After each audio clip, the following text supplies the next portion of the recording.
Today, we're jumping into something incredibly practical, building wealth and securing your financial future. We're unpacking some key excerpts from the Bogleheads Guide to Investing. That's right. Yeah, we've got a ton of material here. It covers everything from, the basic habits that shape your financial life, all the way through to thinking about retirement spending and even the nuts and bolts of estate planning. So our mission today, basically, is to boil down the core ideas from these investors, give you a shortcut to getting informed without getting, totally bogged down in confusing finance talk. Exactly. Get ready, because some of this stuff, it might challenge what you thought you knew about money, but it can make a huge difference for you. Okay, let's dig in. So the book starts right at the foundation, your financial lifestyle.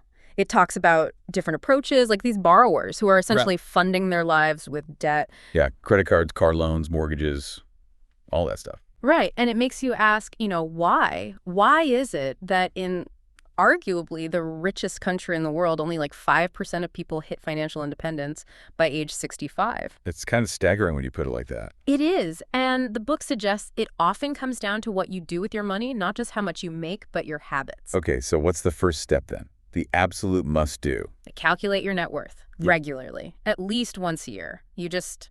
You have to know where you stand before you can plan where you're going. That makes sense. Yeah.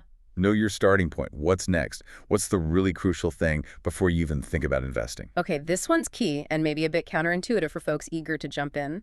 Pay off high interest debt first. Seriously. Especially credit cards. Especially credit cards. But why? Before putting money in the market. Because, think about it this way. Paying off debt that's charging you, say, 18% interest, that's like getting an 18% return on your money. Guaranteed, risk-free, tax-free. Wow, okay, put like that. Yeah, where else are you going to find that kind of guaranteed return? It's the highest, safest return you can possibly get. It's like an instant win. Okay, I get it. Eliminate the drag before you try to build speed. Yeah. So once that high-interest debt is gone, then we talk building wealth. Exactly, and this is where it gets really exciting. The power of starting early, saving regularly, compounding. Compounding, often called like the eighth wonder of the world or something. Something like that. The book uses the classic penny example. Start with 1 penny, double it every day by day 30. Any guesses? A lot. $1 million. Over $5.3 million. Get out. From 1 penny. From 1 penny. It just shows the insane power of growth over time. It's not the starting amount, it's the consistency. Okay, that's dramatic. What about a more realistic example? Sure. The book mentions saving, say, $601 a month. Sounds like a decent chunk, right? At a 10% average annual return over 30 years, that could grow to nearly $1.25 million. $1.25 million from $600 a month. Okay. Or even smaller. Imagine saving just 54 cents a day, like pocket change. Yeah. Start that from birth, let it compound at 10%. By age 65, it's over $1 million. 54 cents a day. That just highlights the time factor, doesn't it? Starting early is everything. It's your biggest advantage. Time is your friend with compounding. So how much should we be aiming to save then? What's the target? Well, the book suggests a bare minimum is 10% of your income. But really, you should be striving for maybe 20 cents of every dollar you earn. 20%. Wow. And some really serious savers manage even 50 cents on the dollar. The bottom line is simple. Yeah. You absolutely cannot invest money you haven't saved first. So how do you make sure you actually do it? It's easy to let spending creep up. The key is the pay yourself first rule. Treat savings like a bill. Automate it. Have it taken out of your paycheck before it even hits your checking account. Out of sight, out of mind. Exactly. And if you're spending everything right now, start small. Just 1% this month. Next month, try 2%. Build the habit gradually. In a year, you're saving 12% without a huge shock. That makes it seem way less daunting. And there's this interesting point about frugality being more tax efficient than earning more.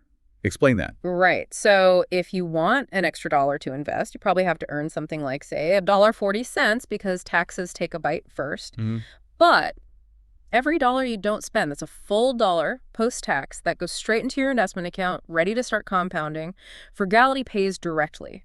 Tax-free savings, essentially. Use that car example, right? Buying used versus new. Yeah, great example. Choosing a 3-year-old used car instead of a new one might save you, say, $2,500 a year. Okay. Now imagine a 19-year-old invests that $2,500 every year at an 8% return. By age 65, that seemingly small saving could compound to over $1.1 million. Whoa. Just from the card choice. That's Yeah. perspective shifting. It really is. They also touch briefly on, diversifying your income streams. Having more than one source of money makes you less vulnerable. Right, if something happens with your main job. Mhm. Okay, so we've saved some money. Now, what do we invest in?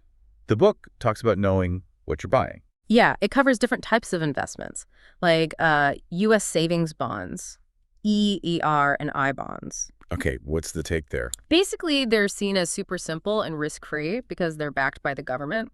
I bonds specifically are interesting because they offer inflation protection. Their rate adjusts with inflation, which is a big deal for long-term savers. Inflation protection, got it.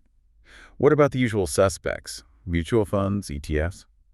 Yeah, those are mentioned as the main ways you get broad diversification, which is like the core of the Boglehead philosophy. Index mutual funds get a good mention for low costs and automatic reinvestment. And ETFs. ETFs are noted as another type of index fund, often used in a similar way. The book also covers annuities. What's the feeling there? Sounds complex. Yeah, there's definitely a note of caution, especially with fixed annuities. They warn about teaser rates, looks good up front but drops later. And the big one, high surrender fees. Surrender fees. That's the penalty for taking your money out early, right? I gotcha. Exactly. They can lock up your money for years, charging you a hefty percentage if you need to withdraw. It really reduces your flexibility. What about immediate annuities? For lifetime income? They can provide that, yes. Yeah. But the book points out drawbacks, like payouts are usually lower if you start younger. Often, there's no inflation adjustment unless you pay extra. And if you die early, the insurance company might just keep the rest of your principal. Ouch. So not always the simple solution they seem. Often adds complexity and cost, yeah. Which kind of goes against the Boglehead focus on simplicity and low cost. And TPS, Treasury Inflation Protected Securities. We mentioned inflation protection. Right. TPS come up again here as a specific type of bond that gives you that inflation protection. Good for diversification, too, especially as your portfolio gets bigger. You can buy them directly or through TPS funds, like some of the Vanguard ones mentioned. Okay, so you understand the different investment types. Yeah. But the absolute foundation, the cornerstone, according to Jack Bogle himself, is asset allocation. Yes. This is the most fundamental decision. Simply deciding how much goes into stocks, how much into bonds, how much into cash or money markets. And that famous study, the Brinson-Hood-Biebauer one. Yes. That study found that something like 90% or even more of your portfolio's return variation over time comes down to just that basic asset allocation decision. Not market timing, not picking the winning stocks. Nope. Mostly just that simple split between stocks and bonds, which, as the book notes, wasn't exactly welcome news for the financial industry that makes money from trading and complex strategies. Kind of cuts through all the noise, doesn't it? So how do you figure out your right allocation? It's personal. It has to be based on your goals. What are you saving for? Your time frame, when do you need the money? And crucially, your risk tolerance, plus your overall financial picture. Risk tolerance. That's the tricky one. How do you know if you'll actually stick with it when the market tanks? Being brutally honest, as they say. It is tricky. The book gives some practical advice here.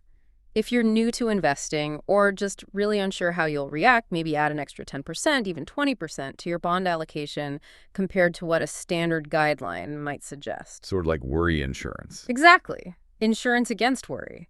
It might slightly lower your long-term potential return, but it could prevent you from making that disastrous emotional mistake of selling low during a panic.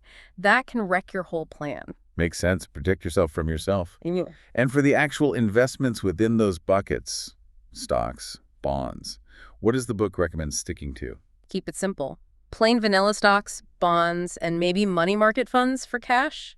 The advice is generally to steer clear of the complicated, exotic stuff, limited partnerships, hedge funds, that kind of thing. They quote Jane Bryant Quinn, right? Yeah, great quote. Never buy anything whose price you can't follow in the newspapers. And you shouldn't buy anything too complex to explain to the average 12-year-old. Simple is usually better. Within the stock portion, diversification is hammered home again. It's about protection. Absolutely. Warren Buffett's line, diversification is protection against ignorance. The book uses the dot-com crash as a cautionary tale. People put everything in a few tech stocks, lost their life savings. And the warning is, it will happen again. Yeah. Different sector, maybe, but it'll happen. Right, and just owning, 15 stocks or 30 or even 200. Yeah. That's still not enough to truly get rid of that company-specific risk, the non-systematic risk. What's non-systematic risk again, simply? It's the risk that one particular company tanks or one specific industry has a bad run. It's risk you can diversify away by owning the whole market or as close as possible. That's why things like a total stock market index fund are so popular in this philosophy. You own a tiny piece of almost everything. You're diversified away from any single company blowing up. They mention tools like Morningstar's Style Box. What's that useful for? The Style Box. It's just a visual grid. Helps you see if your stock holdings are spread across different company sizes, large, medium, small, and styles value, blend, growth. It's a quick check to see if you're accidentally too concentrated in one corner of the market. What about going global? International stocks, are they a must-have? Well, there's some debate. Some argue big U.S. companies are already global, but the book generally suggests most investors benefit from having some international exposure, maybe around 20% of your stock allocation. Why? Because international markets don't always move in lockstep with the U.S. market. They provide diversification. The book shows examples where U.S. stocks zigged and international stocks zagged, or vice versa. Having assets that behave differently helps smooth the ride. That's where correlation numbers like R-squared come in. R-squared low is good for diversification. Generally, yeah. A lower R-squared compared to a benchmark suggests the fund moves more independently, potentially adding diversification value. But correlations can change, especially during crises, so broad diversification is still key. Got it. Okay, what about the bond side of the portfolio? Again, simplicity is favored. Something like the Vanguard Total Bond Market Index Fund is presented as a good, simple core holding. Any warnings on bonds? Yes, a big one. High-yield bond funds, also known as junk bonds. Why the warning? They offer higher interest payments, right? They do, but the book points out they act much more like stocks than high-quality bonds do, especially during downturns. They tend to fall when stocks fall. They dropped over 21% in the 2008 bear market, for example. So they don't give you that cushion, that diversification benefit you typically want from bonds when stocks are falling. Exactly. They add risk, but not necessarily the right kind of diversification benefit for a balanced portfolio. As your portfolio grows, adding some TPS, those inflation-protected bonds we mentioned, is also suggested for, well, inflation protection and diversification. Bonds are really there to smooth out the bumps during stock market declines. Think 2001, 2002, 2008. Bonds helped. This naturally leads to something absolutely critical, maybe the most critical factor you can control. Costs. They matter. A lot. Oh, they matter hugely. The book has this really stark example. You invest $10,000 for 20 years, earns 10% a year. Sounds great. Yeah. But if your fund charges a 1.5% expense ratio, you end up with about $49,700. If it only charges 0.5%, you end up with almost $61,000. Whoa! That's an 18% difference in your final money Yeah. just from a 1% difference in fees each year. How do people miss this? I think because it's often invisible, it's just deducted quietly from the fund's assets. It doesn't feel like you're writing a check. But compounding works against you with costs, just like it works for you with returns. The book breaks down different fees loads, redemption fees, management fees. And wrap fees get a special mention, right? The ones brokers charge. Yeah, wrap fees are almost always called out as a mistake. You pay the broker a percentage fee on your whole account, and then the funds inside that account also have their own expense ratios. You're paying twice for management. Avoid the wrap. Jack Bogle's quote comes to mind. Investment companies are in business to make money from you, not necessarily for you. Exactly. And former SEC Chair Arthur Levitt called high fund cost the deadliest sin. It's not just opinion either. Research consistently shows that low cost is one of the best predictors of future fund performance. The less you pay, the more you keep. Simple as that. Okay, asset allocation, low costs. Yeah. What about taxes? Another drag on returns we need to minimize. Absolutely. You need to understand how your investments are taxed to keep more of what you earn. With mutual funds, you typically get taxed on dividends they distribute and also on capital gains when the fund sells stocks for a profit inside the fund. And the type of income matters, right? Stocks versus bonds. Big difference. Qualified dividends from stocks, tax at lower long-term capital gains rates. Interest from most bonds, tax at your higher ordinary income tax rate. Okay, so that's why the common advice is stocks and taxable accounts, bonds and tax-advantaged accounts like IRAs or 401k. That's the general rule of thumb, yeah. You shelter the higher taxed income, bond interest, in the tax-deferred or tax-free accounts. The book also talks about low turnover funds being more tax efficient. Why is that? Low turnover means the fund manager isn't buying and selling stocks constantly. Less selling means fewer capital gains are realized, meaning fewer gains triggered that have to be distributed to shareholders and taxed. And any gains they do realize are more likely to be long-term gains, taxed lower. Exactly. High turnover funds can generate a lot of short-term capital gains, which are taxed at your higher ordinary income rate. Bad news in a taxable account. They mentioned some techniques tax-managed funds use, like HIFO and tax loss harvesting. Can you simplify those? Sure. HIFO is highest in, first out. When selling shares bought at different prices, you tell your broker to sell the ones you paid the most for first. This minimizes the taxable gain. Okay, and tax loss harvesting. That's selling an investment that's gone down in value to realize a capital loss. You can use that loss to cancel out capital gains from other investments, reducing your tax bill. You can even deduct some losses against your ordinary income. And you could do some of this yourself in your own portfolio, right? Definitely, especially tax loss harvesting when you rebalance your portfolio. Sell a loser to offset gains elsewhere. For people in higher tax brackets with money in taxable accounts, municipal bond funds, muni funds, are also discussed. Because their interest is tax-free. Federal tax-free, yes. And sometimes state tax-free, too, if it's a fund holding bonds from your state. But they usually pay less interest than taxable bonds, don't they? They do, so you have to do a calculation. You figure out the taxable equivalent yield. Basically, what would a taxable bond have to yield to give you the same amount after taxes as the muni bond? Then you compare. For high earners, munis can often win out. Makes sense. You got to do the math. Okay, speaking of taxes, let's talk tax-advantaged accounts. 401ks, IRAs. Huge tools. Absolutely vital. 401ks, through your employer, great benefits, automatic saving from your paycheck. Often you get an employer match that's literally free money. Can't beat free money. Nope. Plus, tax-deferred growth, no taxes on earnings year to year, usually a decent choice of investments. And they're portable if you change jobs. You do need to check the fees in your specific plan, though. Some can be high. Good point. And then IRAs. Traditional versus Roth. What's the simple difference again? It's all about when you get the tax break. Traditional IRA, you might get a tax deduction now for your contribution. Money grows tax-deferred, but withdrawals in retirement are taxed as regular income. Okay. And Roth. Roth IRA, no tax deduction now. You contribute with after-tax money, but the money grows completely tax-free, and qualified withdrawals in retirement are 100% tax-free. That tax-free withdrawal sounds pretty sweet. It can be, yeah. The book also notes Roths let you contribute at any age if you have earned income, and your heirs generally inherit Roth money income tax-free, which is a nice estate planning perk. There are calculators online to help you figure out which type is better for your situation. And the book gives some strong advice about tapping these retirement accounts early, like for college costs. Oh yeah, a very clear warning. Unless you are absolutely swimming in retirement funds, don't raid your retirement accounts for college, even if the rules allow it penalty-free. Why not? Because, as the saying goes, you can always borrow for college, but you can't borrow for your retirement. Secure your own oxygen mask first. Powerful advice. Essential. Okay, let's loop back to diversification quickly. We hit it with asset allocation, owning the whole market. Right. Protection against ignorance, the .com example. The point is hammered home. Owning just a handful of stocks, even hundreds, doesn't cut it for eliminating that company-specific risk, that non-systematic risk. Only owning the whole market does that. Pretty much. Broad index funds are the tool. We also mentioned correlation, R squared, how different assets move. Yeah, adding things with low correlation smooths the ride. Generally, yes. When one thing zigs, hopefully another zags. Reduces volatility. But again, correlations aren't fixed, so broad diversification is the main strategy. Okay, so you have the structure, the low costs, the diversification, but then there's this huge hazard, trying to predict the market or chasing winners. Oh, this is a big one in the Boglehead world. The book is really blunt. The market's short-term movements are random, unpredictable.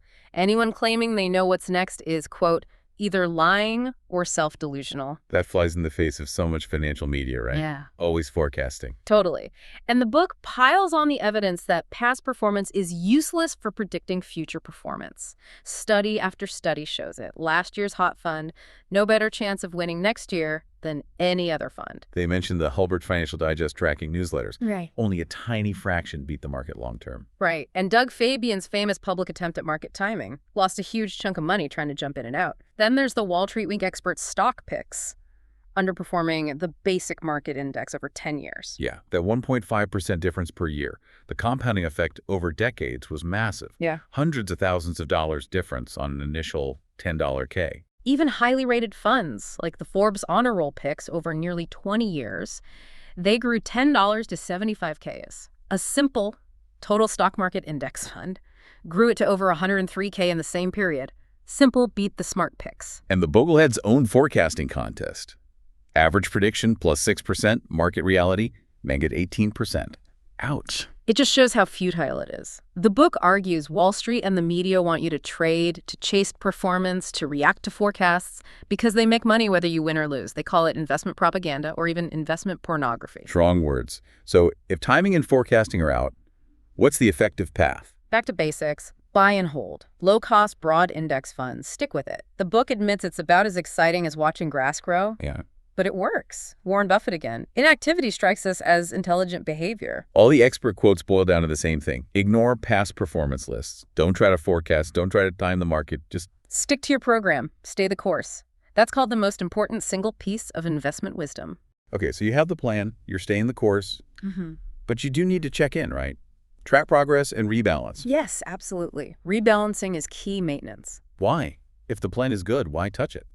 Because the market doesn't sit still. If your stocks do really well for a few years, your portfolio might shift from, say, 60% stocks to 70% or 75% stocks. Suddenly, you're taking on more risk than you originally intended. So rebalancing brings it back to your target, back to 60-40 or whatever your plan is. Exactly. Brings your risk level back in line. How do people track this easily? Lots of ways now. Personal finance software like Quicken.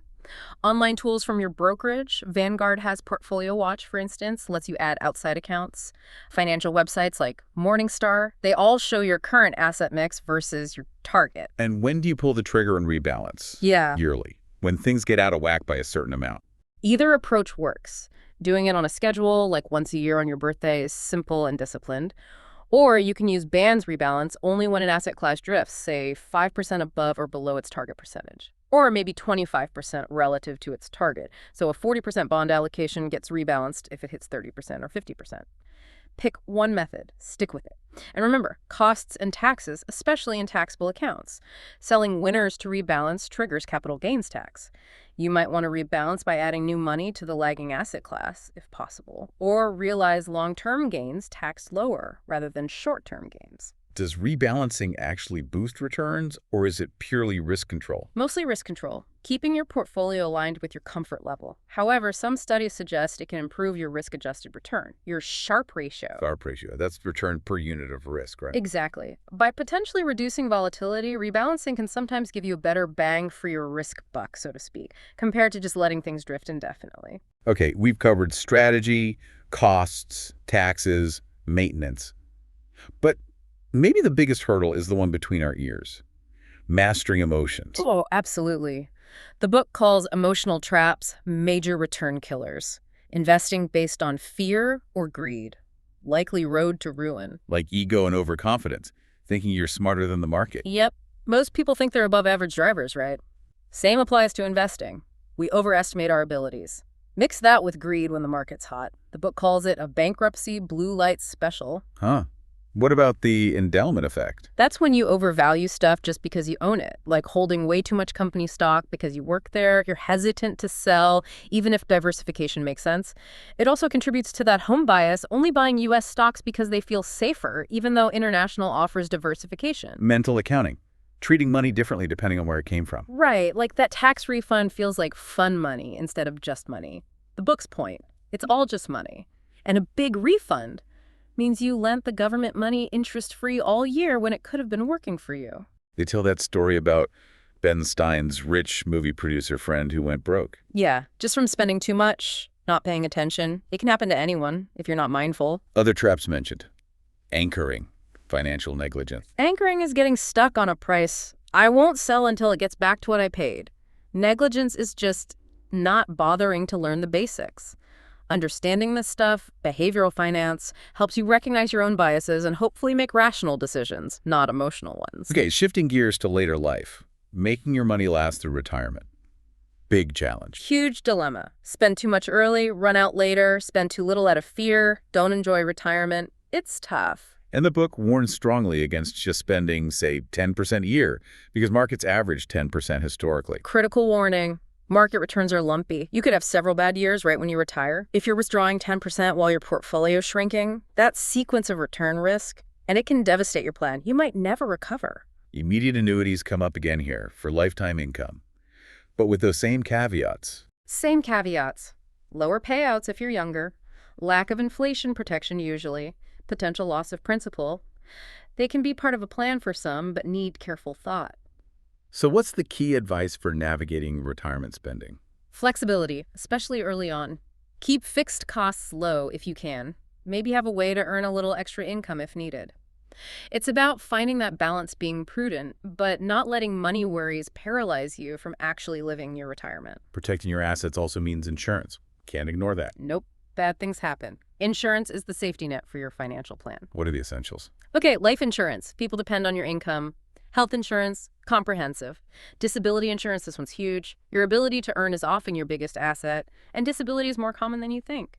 About a 20% chance for a 35-year-old before 65. Wow, 20%. That's high. It is. Then property insurance, auto, liability umbrella policy for lawsuits, and later, long-term care insurance. And the advice is broad coverage, not niche policies? Exactly. Cover the big risks comprehensively.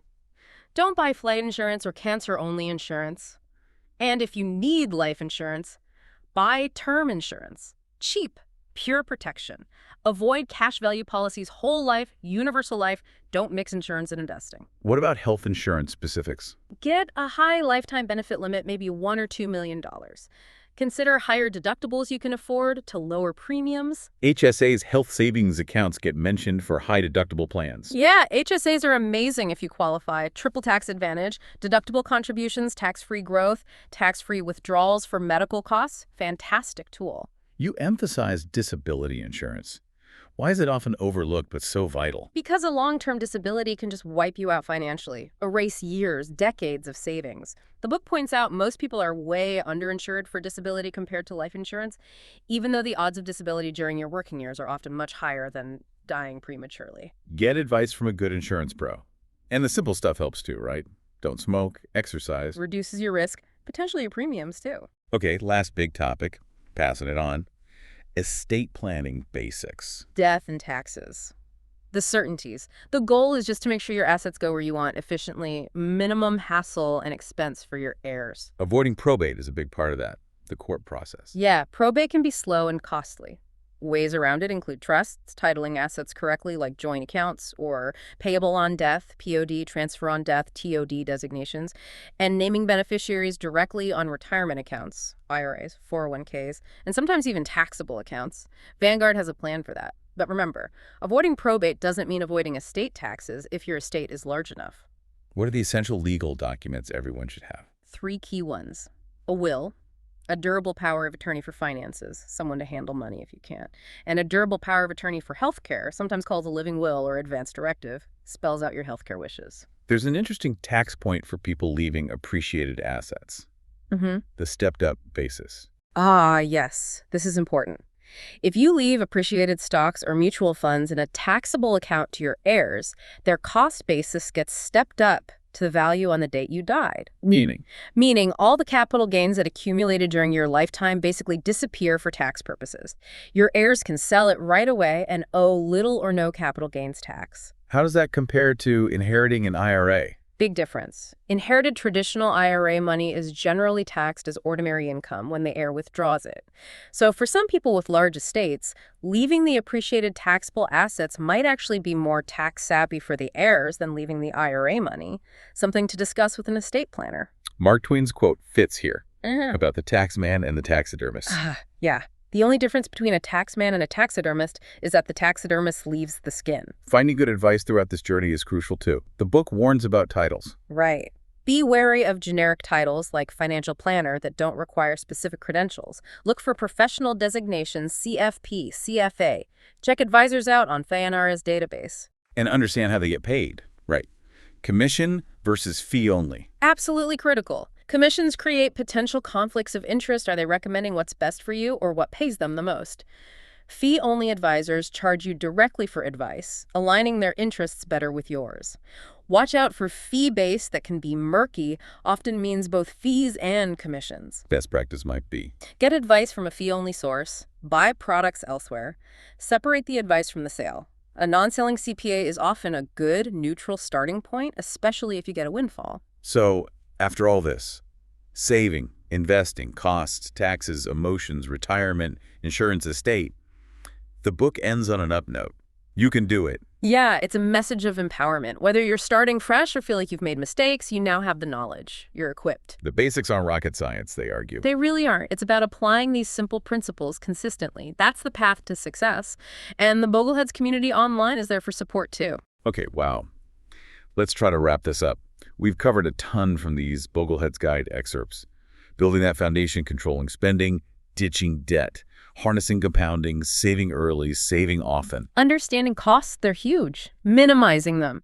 Asset allocation, the big picture decision. Diversification, don't put all your eggs in one basket. Minimizing taxes legally. Using those tax-advantaged accounts. Managing emotions may be the hardest part. Planning for retirement spending, getting the right insurance, basic estate planning. It's a lot. But the core message that comes through again and again, it's really simple and kind of goes against all the hype you usually hear, right? Successful investing. It's not about complexity. It's not about predicting the future or finding secret formulas. It's about simplicity, low costs, discipline, patience. And controlling what you can control. Your savings rate, your spending, your investment costs, your taxes, and crucially, your own reactions, your behavior. So, you don't need to be a Wall Street genius. You just need a sound, simple plan based on these ideas. And the discipline to just stick with it through good times and bad, relentlessly. Okay, so if all that's true, if past performance doesn't predict the future, if market timing is basically a fool's errand, what does this all mean for you listening right now? What's the single most important thing you can actually focus on starting today that will genuinely move the needle on your financial future? Forget the forecast, forget the nulls. What can you control? Think about that.